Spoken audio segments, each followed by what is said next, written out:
Hello students, I Rajat, Assistant Professor, Department of Physics, CRA College Sonipat.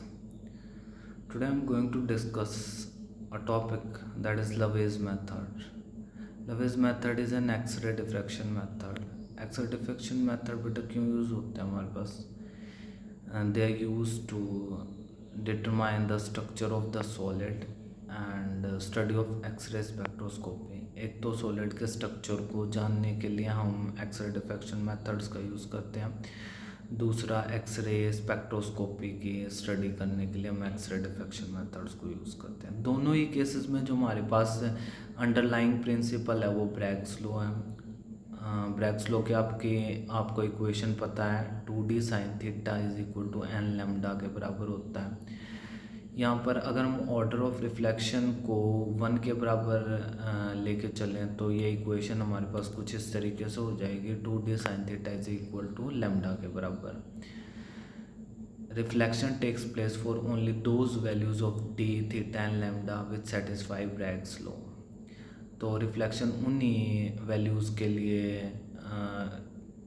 Occur करेगी जो हमारे पास ब्रैग्स लॉ की इक्वेशन को सेटिस्फाई कर देंगे।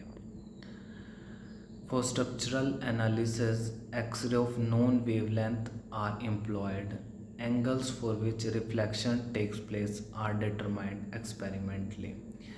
अगर हमें एक्सरे की वेवलेंथ का पता है और हमें एंगल्स को हम एक्सपेरिमेंटली कैलकुलेट कर लें तो डी की वैल्यू को हम इजीली कैलकुलेट कर सकते हैं इस फॉर्मूले में ब्रैग्स लॉ में पुट करके। ऑब्वियसली अगर हमें लैम्डा का भी पता है और थीटा को हम एक्सपेरिमेंटली कैलकुलेट कर लें तो इस 2d sin theta is equal to n lambda में पुट कर देंगे हम, और जो है डी की वैल्यू को हम इजीली कैलकुलेट कर सकते हैं।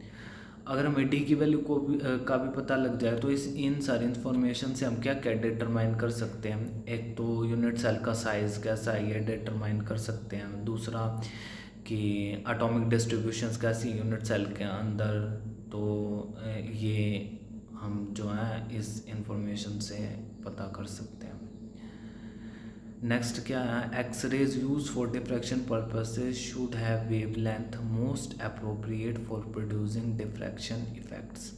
जो एक्सरे हम यूज़ कर रहे हैं डिफ्रैक्शन पर्पसेस के लिए उनकी वेवलेंथ जो है मोस्ट अप्रोप्रिएट होनी चाहिए डिफ्रैक्शन इफेक्ट्स को प्रोड्यूस करने के लिए।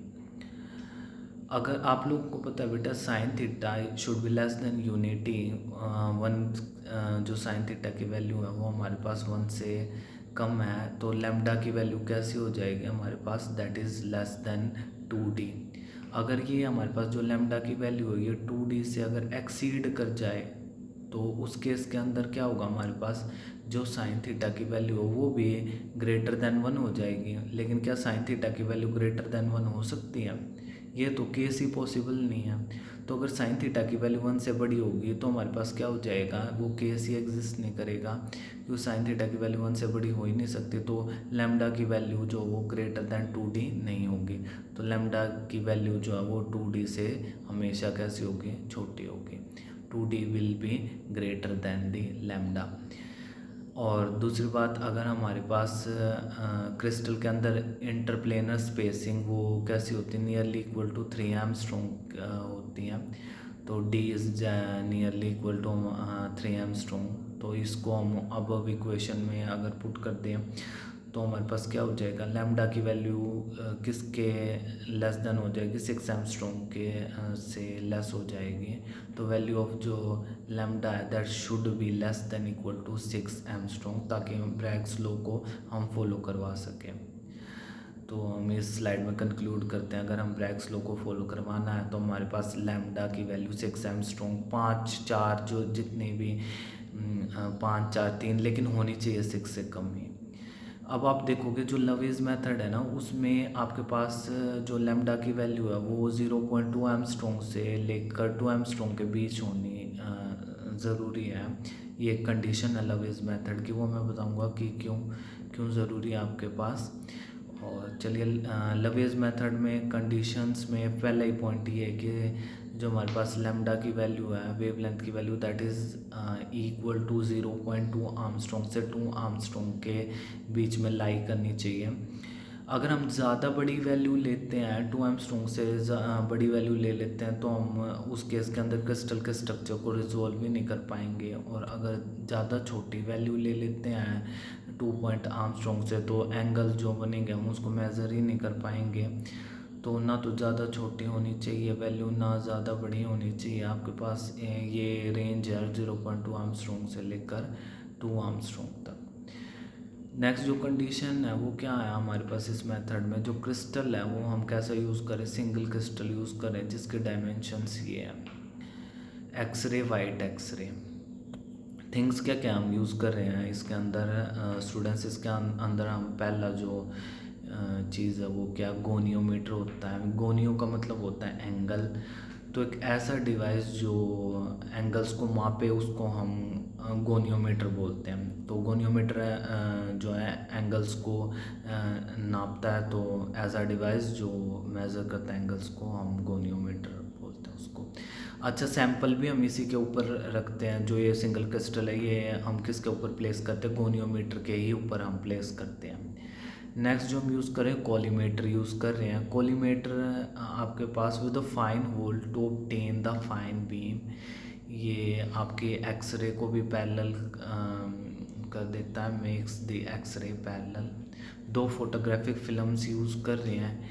अच्छा, 2 क्यों यूज़ कर रहे हैं, डिफ्रैक्शन पैटर्न तो जो है एक पर भी हो सकता है, लेकिन ऐसे केसेस भी हो सकते हैं कि आपके पास बैक रिफ्लेक्शंस पॉसिबल हो जाए। तो उस केस के लिए हम 2 फोटोग्राफिक फिल्म्स यूज़ कर रहे हैं। एक फोटोग्राफिक फिल्म हम बैक रिफ्लेक्शंस के लिए भी लेके चल रहे हैं, पॉसिबल है कि बैक रिफ्लेक्शंस हो। तो 2 फोटोग्राफिक फिल्म हम जो है इस लवेज मेथड के सेटअप में हम अरेंज करेंगे। सिंगल क्रिस्टल कैसे यूज़ कर रहे हैं, आप जिंक सल्फाइड ले सकते हो, NaCl ले सकते हो, आपका विषय। नेक्स्ट है इम्पोर्टेंट पॉइंट्स हम डिस्कस कर लेते हैं लवेज मेथड के। आप गोनियोमीटर को हम रोटेट कर सकते हैं, किस लिए, to change the orientation of the single crystal and there will be many values of the lambda. इस जो ये रेंज मैंने बताई थी 0.2 आर्मस्ट्रॉन्ग से 2 आर्मस्ट्रॉन्ग के बीच में बहुत सारी वैल्यूज़ ऑफ लैम्डा लाई करेंगी। और जब ये मर्ज करेंगी तो हमारे पास कैसा कलर अपीयर होएगा, वाइटिश कलर जो हमें देखने को मिलेगा। नेक्स्ट पॉइंट यही है कि बैक रिफ्लेक्शंस भी पॉसिबल हैं। तो फोटोग्राफिक फ़िल्म हम जो यूज़ कर रहे हैं तो बैक रिफ्लेक्शंस के लिए भी एक फ़ोटोग्राफिक फ़िल्म है हमें सेटअप में जो है यूज़ करनी पड़ेगी। नेक्स्ट ये कुछ अरेंजमेंट है इसका लवेज मेथड का, डायग्राम हम बोल सकते हैं। इसमें आप देख रहे हैं कि ये गोनियोमीटर है। गोनियोमीटर के ऊपर सिंगल क्रिस्टल को हमने सिंगल क्रिस्टल का जो स्पेसिमेन है उसको प्लेस कर रखा है। फिर एक फ़िल्म फॉर फॉरवर्ड रिफ्लेक्शन है, एक हमने यूज़ कर रखी फॉर बैक रिफ्लेक्शंस के लिए। और एक्सरे को हम पास कर रहे हैं कॉलीमेटर से। आप देख रहे होंगे ये एरो से स्पेसिफाई भी कर रखा collimator with the pin hole.